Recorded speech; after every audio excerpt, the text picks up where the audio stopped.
Pakistan's barbaric strategy to unleash terrorism is continuously exerting its influence in Afghanistan.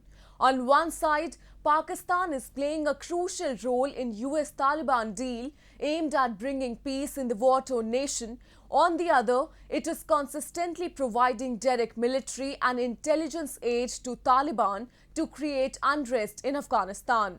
This dubious strategy of Pakistan was once again exposed when Pakistani passports were discovered from over 25 Taliban militants who were killed in a NATO airstrike in Kandahar province of Afghanistan. A report.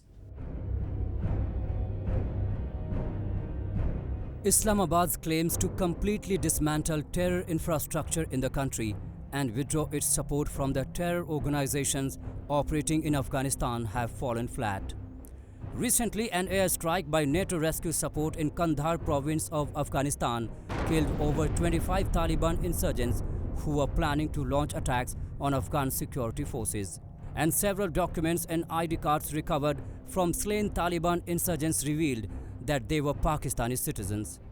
The Pakistan government and its intelligence service ISI have for long been claiming that it is not aiding terrorists in Afghanistan by sending Pakistani youth to create unrest in the war-torn nation.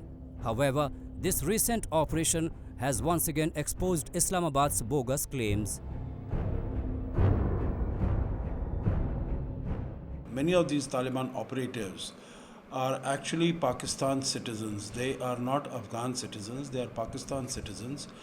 And they have been trained by Pakistan, by the Pakistan Army, by Pakistan ISI, to promote and fulfill their objectives in Afghanistan.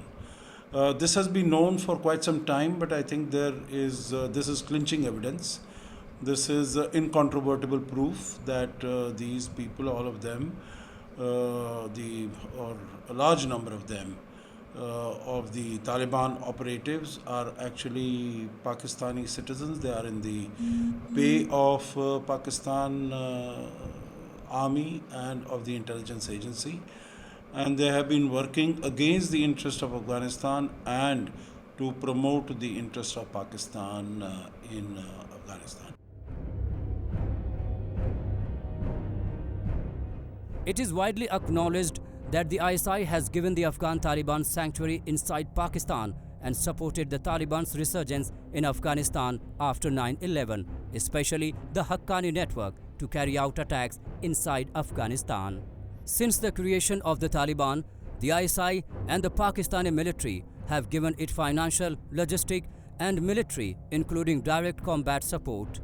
According to a United Nations report released in June 2020, various Pakistan-based terrorist organizations too, especially Lashkar-e-Taiba, plays a key role in providing recruits and funding to the Taliban and other terrorist groups operating in Afghanistan.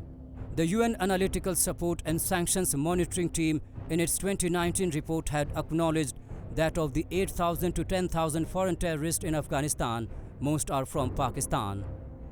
A recent report by US State Department also accused Pakistan for allowing groups targeting Afghanistan, including the Afghan Taliban and affiliated Haqqani network, as well as groups targeting India, including Lashkar-e-Taiba and its affiliated front organizations and Jaish-e-Mohammed, to operate from its territory.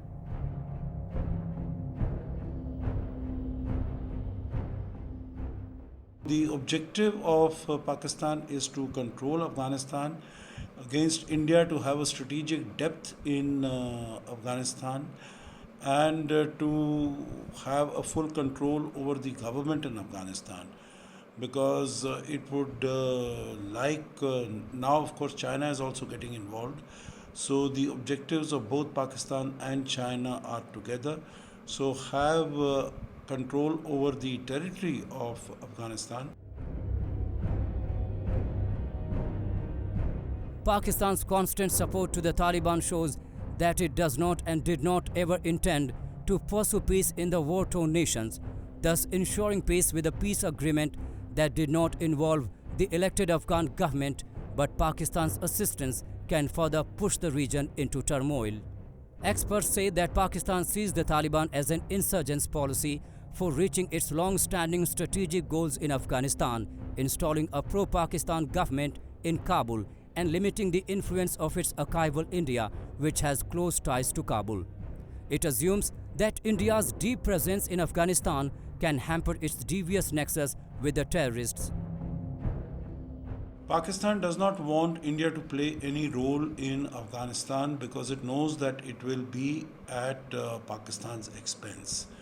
It knows that Pakistan's influence will come down if India is able to have a role, and India will be able to completely overshadow whatever Pakistan is trying to do in Afghanistan. That is why it has been insistent, and on more occasions than one it has said that India has no role to play in Afghanistan and should not be involved in any way. The efforts by America and the Afghan government have brought somewhat peace and stability in the region, but much is to be achieved in the coming days and months. Complete peace and tranquility can only be achieved if the Taliban puts down its weapons against the mainstream Afghan government and civilians.